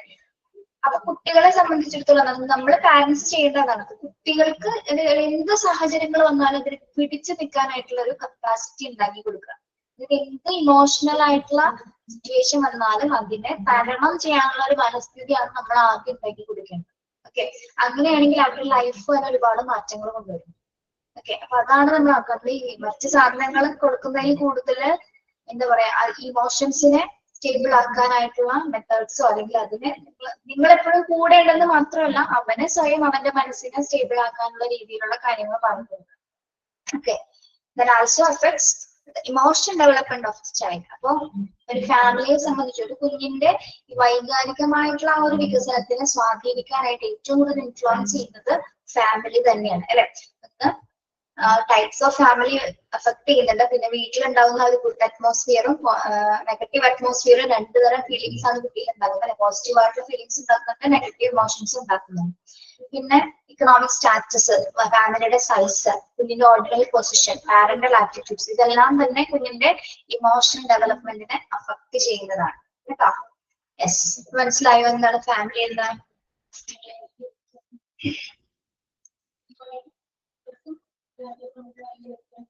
ഓക്കെ, 3 ഫാക്ടറുകളാണ് നമ്മൾ പഠിച്ചത്. ഇമോഷണൽ ഡെവലപ്മെന്റിനെ അഫക്ട് ചെയ്യുന്ന 3 ഫാക്ടറുകൾ ഏതൊക്കെയാണ്? Health and physical development, intelligence and family. Okay, next one social atmosphere. Next social atmosphere, നമ്മുടെ സൊസൈറ്റി, അല്ലെ? The healthy and conducive atmosphere of the school always result in the balanced emotional growth of children. The physical facilities of the school, curricular and co-curricular activities, methods of teaching, nature of disciplines and relationships among the members of the staff and head of the institution, pupil-teaching relationships also affect the emotional development of the children. Okay, കുഞ്ഞിനെ സംബന്ധിച്ചിടത്തോളം അവന്റെ social atmosphere എന്ന് പറയുന്നത് ഒന്ന് കുഞ്ഞ്, അതായത് വീട് കഴിഞ്ഞ പിന്നെ കുഞ്ഞ് എവിടെയായിരിക്കും ഏറ്റവും കൂടുതൽ ചിലവഴിക്കുന്നത്? സ്കൂളാണ്, അല്ലെ? അതിനിടയിൽ നമുക്കൊരു സോഷ്യൽ അറ്റ്മോസ്ഫിയർ വരുന്നത് സ്കൂളിന്റെ അതായത് നമ്മുടെ വീടിന്റെയും സ്കൂളിന്റെയും ഇടയിലുള്ള ഒരു സ്പേസ് ഉണ്ട്, അല്ലെ? നമ്മുടെ എന്താ പറയാ, അത് നമ്മുടെ ലാസ്റ്റ് പഠിക്കും നൈബർഹുഡ്, അല്ലെ? യെസ്. അപ്പൊ ഇവിടെ നമ്മുടെ സോഷ്യൽ അറ്റ്മോസ്ഫിയർ എന്ന് ഉദ്ദേശിക്കുന്നത് നമ്മുടെ പ്രത്യേകമായിട്ട് സ്കൂളിലാണ്. അതായത് സ്കൂളിൽ കുഞ്ഞ് ക്ലാസ് മുറിയിൽ മാത്രമല്ല ഒതുങ്ങി കൂടുന്നത്, അല്ലെ? ക്ലാസ് മുറിയിൽ മാത്രമാണോ കുഞ്ഞിരിക്കുന്നത്? അല്ല, ആ ഒരു സ്കൂൾ സെറ്റിങ്സ് അവനത് മുഴുവനായിട്ട് ഉപയോഗിക്കുന്നത്, അല്ലെ? അപ്പൊ കുഞ്ഞിനെ സംബന്ധിച്ചിടത്തോളം അവിടെ നമ്മൾ പല പാഠ്യപദ്ധതികൾ ഒരുക്കിയിട്ടുണ്ട്. അങ്ങനെ കരിക്കുലർ ആക്ടിവിറ്റീസ് ഉണ്ട് നമ്മുടെ പാഠ്യപദ്ധതിയിൽ, അല്ലെങ്കിൽ നമ്മുടെ അക്കാദമിക് ആ ഒരു ആക്ടിവിറ്റീസിൽ എന്താണ് പല രീതിയിലുള്ള ആക്ടിവിറ്റീസ് നമ്മൾ ഉൾപ്പെടുത്തുന്നുണ്ട്. പിന്നെ ടീച്ചിങ് മെത്തേഡ്സ് തന്നെ വ്യത്യാസമാണ്. പല മെത്തേഡ്സിലൂടെ നമ്മൾ ക്ലാസ് കൊടുക്കുന്നുണ്ട്. Story telling method, lecture method, കുട്ടികളായിട്ട് പാർട്ടിസിപ്പേറ്റ്, ടീച്ചർ അല്ലെങ്കിൽ ചൈൽഡ് സെന്റേഡ് മെത്തേഡ്, അങ്ങനെ പല മെത്തേഡ്സ് നമ്മൾ ക്ലാസ്സിൽ കൊടുക്കുന്നുണ്ട്. ഓക്കെ, ഇനി മാത്രമല്ല ഇൻസ്റ്റിറ്റ്യൂഷനകത്ത് അല്ലെങ്കിൽ ഒരു സ്കൂൾ എന്ന ഇൻസ്റ്റിറ്റ്യൂഷനകത്ത് എന്താണ് പല ആൾക്കാരുമായിട്ട് കുഞ്ഞ് ഇടപെടുന്നുണ്ട്. ടീച്ചേഴ്സ്, സ്റ്റാഫുകളുണ്ട്, മറ്റധ്യാപകരുണ്ട്, മറ്റു കുട്ടികൾ, അല്ലെ? മാത്രമല്ല ടീച്ചറും കുട്ടിയും തമ്മിൽ തന്നെ വേറെ രീതിയിലുള്ള റിലേഷൻഷിപ്സ് ആണ് ഡെവലപ്പ് ചെയ്ത് വരുന്നത്. അപ്പൊ ചിലപ്പോ അമ്മേനേക്കാൾ കൂടുതൽ കുഞ്ഞിന് ഏറ്റവും താല്പര്യം തോന്നുന്നതും നമ്മൾ സെക്കൻഡ് മദർ എന്നൊക്കെ പറയും, അല്ലെ? അമ്മ ടീച്ചേഴ്സിനെ സ്കൂൾ സെക്കൻഡ് മദർ എന്ന് പറയാറുണ്ട്. അപ്പൊ അമ്മേനേക്കാൾ കൂടുതൽ ചിലപ്പോൾ ഇഷ്ടം ടീച്ചറിനോടായിരിക്കും. ഓക്കെ, അപ്പൊ എന്തുകൊണ്ടായിരിക്കും കുഞ്ഞിന് അങ്ങനെ? അതായത് നമ്മൾ ഉദ്ദേശിക്കുന്നത് ഒരു സ്കൂൾ സെറ്റിങ്സ് എന്ന് പറയുമ്പോൾ പല ഇമോഷൻസ് ആണ്. കുഞ്ഞ് വീട്ടിൽ കാണിക്കുന്ന ഇമോഷൻ അല്ല സ്കൂളിൽ കാണിക്കുന്നത്, അല്ലെ? നമ്മൾ അന്ന് സ്കൂളാണോ വീടാണോ ഡിസിപ്ലിനെ അഫക്ട് ചെയ്യുന്നത് നമ്മൾ പഠിച്ചില്ല. ഒരു ഡിബേറ്റ് ചെയ്തില്ലേ നമ്മൾ ക്ലാസ്സിലല്ലേ ചെയ്തത്? ഇവിടെയല്ലേ ചെയ്തത്? ഡിബേറ്റ് ചെയ്തത് ഇവിടെ തന്നെ. ഓക്കെ, നിങ്ങൾ ഏറ്റവും കൂടുതൽ അതിൽ പറഞ്ഞത് കുറെ പേര് സ്കൂള് പറഞ്ഞു, കുറെ പേര് എന്താ പറഞ്ഞത്? ഫാമിലി തന്നെയാണെന്നാ പറഞ്ഞത്, അല്ലെ? ഡിസിപ്ലിന്റെ ഒരു ഭാഗം. അപ്പൊ ഡിസിപ്ലിൻ ഇമോഷൻസ് ഒക്കെ കണക്റ്റഡ് ആണ്, അല്ലെ? അപ്പൊ സ്കൂൾ സെറ്റിംഗ്സിൽ പോലെയല്ല കുഞ്ഞുങ്ങൾ വീട്ടില്. സ്കൂൾ സെറ്റിംഗ് എന്ന് വെച്ചാൽ അവര് ഒരു കൺട്രോൾഡ് എൻവയോൺമെന്റിലാണ് കുഞ്ഞ് നിൽക്കുന്നത്. അതായത് നിയന്ത്രിതമായ ചുറ്റുപാടിലാണ് അവൻ. അതായത് അവനറിയാം ഇത്രയും ആൾക്കാരുണ്ട്, അല്ലെങ്കിൽ ഞാൻ വീട്ടിലല്ല എന്നുള്ളൊരു ബോധ്യം കുഞ്ഞിന്റെ ആ ഒരു ഉപബോധ മനസ്സിൽ കിടക്കുന്നത്, അല്ല കോൺഷ്യസ് മൈൻഡിലുണ്ട്. അപ്പൊ അതിനാൽ തന്നെ എന്താണ് അവിടെ എന്തൊക്കെ പ്രക്രിയകൾ, എന്തൊക്കെ ടെക്നിക്സ്, എന്തൊക്കെ ആക്ടിവിറ്റീസ് ഒക്കെ നടക്കുന്നുണ്ട്, അതെല്ലാം തന്നെ എന്താണ് അവന്റെ ഇമോഷണൽ ബാലൻസിനെ അത് ഹെൽപ്പ് ചെയ്തു. ടീച്ചർ ഒരു ആക്ടിവിറ്റി കൊടുത്തു ഒരു റോൾ പ്ലേ ആണ് കൊടുത്തതെന്ന് വിചാരിക്കാം. യെസ്, ആ റോൾ പ്ലേ ചെയ്ത് കഴിയുമ്പോൾ കുഞ്ഞിന് എന്ത് കിട്ടുന്നു? ഒരു കോൺസെപ്റ്റിനെ കുറിച്ച് കുഞ്ഞ് ചിലപ്പോൾ മനസ്സിലാക്കുക, എന്താണ് ആ കഥയെ പറ്റിയത് കുഞ്ഞുങ്ങൾ മനസ്സിലാക്കിയെടുക്കുക. ഓക്കെ. പിന്നെ അതേപോലെ പല സാഹചര്യങ്ങളിൽ ക്ലാസ് മുറിയിൽ വെച്ച് നടന്നാൽ പോലും അതിനെ ഹെൽപ്പ് ചെയ്യാനായിട്ട് ടീച്ചേഴ്സ് ഉണ്ടായിരിക്കും. ഇനി ചില കുട്ടികൾ ക്ലാസ്സിൽ ഇപ്പം ചിലപ്പോൾ കരയാറില്ല, ചില കുട്ടികൾ കരയുന്ന കുട്ടീനെ കൃത്യമായിട്ട് ടീച്ചേഴ്സ് ആശ്വസിപ്പിക്കാറുണ്ട്. പക്ഷെ കരയാൻ പോകുന്നു എന്ന് നമ്മൾ ചില കുഞ്ഞുങ്ങളെ നോക്കിക്കഴിഞ്ഞാൽ മനസ്സിലാവും, അല്ലെ? ചില കുട്ടികളുടെ മുഖത്തേക്ക് നോക്കിക്കഴിഞ്ഞാൽ എന്താണ്, എന്തോ വിഷമം അനുഭവിക്കുന്നുണ്ടെന്ന് അറിഞ്ഞു കഴിഞ്ഞാൽ നമ്മൾ എന്ത് ചെയ്യും? അത് ചോദിച്ച് നല്ല രീതിയിൽ അതിനവൻ ഇമോഷണലി അവൻ ഡിസ്റ്റർബ്ഡ് ആയിട്ടില്ല, ടീച്ചർ എന്ത് ചെയ്യും? നല്ല രീതിയിൽ അത് സംസാരിച്ചിട്ട് കുഞ്ഞിന് എന്ത് ചെയ്യും? ആ ഒരു ഫീലിങ്സിൽ നിന്ന് മാറ്റിയെടുക്കാനായിട്ട് മാക്സിമം ശ്രമിക്കാറുണ്ട്. ഓക്കെ. ഇനി അതേപോലെ തന്നെ ക്ലാസ് മുറിയിൽ മാത്രമല്ല, സ്കൂൾ സെറ്റിംഗ്സിൽ എവിടെയും പല ആൾക്കാരുമായിട്ട് അവര് മിങ്കിൾ ചെയ്യുന്നുണ്ട്. പല ക്ലാസ്സിലെ കുട്ടികള്, പല അധ്യാപകര്, ആ ഇൻസ്റ്റിറ്റ്യൂഷനിലെ മറ്റ് സ്റ്റാഫുകൾ എല്ലാം തന്നെ എന്താണ് ആ ഒരു ചുറ്റുപാട് അവരെ പല രീതിയിൽ സ്വാധീനിക്കുന്നുണ്ട്. ഓക്കെ. അപ്പൊ ഒരു വീട്ടിൽ എങ്ങനെ ബിഹേവ് ചെയ്യണം, സ്കൂൾ സെറ്റിംഗ്സിൽ എങ്ങനെ ബിഹേവ് ചെയ്യണം, ഇമോഷൻസ് എങ്ങനെ കൺട്രോൾ ചെയ്യണം എന്ന് കുഞ്ഞുങ്ങൾക്ക് കൃത്യമായിട്ട് തിരിച്ചറിയാൻ പറ്റും. അതായത് ഒരു സ്റ്റേജ് കഴിയുമ്പോൾ മാത്രമാണ്. ഇപ്പൊ ചെറിയ കുഞ്ഞുങ്ങളെ സംബന്ധിച്ചിടത്തോളം അവർക്ക് ഇപ്പോ KG സെക്ഷൻ, UKG ആ ഒരു സെക്ഷൻസ് ഒക്കെ, ഫസ്റ്റ് സ്റ്റാൻഡേർഡ് വരെ എന്താണ് കുട്ടികൾ വളരെ ഇമോഷണലി വീക്ക് ആയിട്ടുള്ള കുഞ്ഞുങ്ങളാണ്, അല്ലെ? ഇതാണ് വൈകാരികമായിട്ട് ഏറ്റവും തളർന്നു നിൽക്കുന്ന കുഞ്ഞുങ്ങളാണ്. ഒരു സെക്കൻഡ് സ്റ്റാൻഡേർഡ് തുടങ്ങിയാണ് അങ്ങോട്ട് കുട്ടികൾക്ക് ഇതിന് മാറ്റങ്ങൾ വന്നു തുടങ്ങുന്നത്. അതായത് അവർ ഇമോഷൻസിനെ ബാലൻസ് ചെയ്യാൻ തുടങ്ങുന്നത് എപ്പോഴാണ്? സെക്കൻഡ് സ്റ്റാൻഡേർഡ് ആയി തുടങ്ങാം. അത് എല്ലാവരും അല്ല, കമ്പയർ ചെയ്ത് നോക്കുമ്പോൾ ആ ഒരു സെക്കൻഡ് സ്റ്റാൻഡേർഡ് ആകുന്ന സമയത്താണ്, ഒരു 7 വയസ്സൊക്കെ തുടങ്ങുമ്പോഴാണ് കുഞ്ഞുങ്ങളുടെ എന്തെങ്കിലും കൺട്രോൾഡ് ആയിട്ട്, ഇമോഷണലി കൺട്രോൾഡ് ആയിട്ടുള്ള ആ ഒരു പ്രോസസ്സിംഗ് ഒക്കെ നടക്കുന്ന ഒരു കാലഘട്ടം എന്ന് പറയുന്നത്. ഓക്കെ. ഇത് കുറച്ചുകൂടി ഡീറ്റെയിൽഡ് ആയിട്ട് പറയാനുണ്ട്. അപ്പൊ അടുത്ത ക്ലാസ്സിൽ ടീച്ചർ എടുക്കാം കേട്ടോ, സമയം കഴിഞ്ഞു. Okay, thank you. Sign out ഉണ്ടോ? ഞാൻ പറയാം മാം. ഓരോ അവസാനവും പുതിയ തുടക്കമാണ്. ഇന്ന് പഠിച്ചത് നാളെ നിങ്ങളെ മാറ്റിമറിക്കും. ഒരു വിത്ത് വിതച്ച ശേഷം മണ്ണിനടിയിൽ വളരുന്നത് പോലെ ഇന്നത്തെ പാഠങ്ങൾ നിങ്ങളുടെ ഭാവി വളർച്ചയ്ക്ക് അടിത്തറയാകട്ടെ. ഇന്ന് ക്ലാസ് എടുത്ത അവർണ മിസ്സിന്റെ, അയ്യോ sorry, Aswathy, sorry ma'am, sorry. പേര് പറഞ്ഞത് ക്ലാസ്സിൽ കയറിയാൽ മതി കേട്ടോ. Okay, thank U.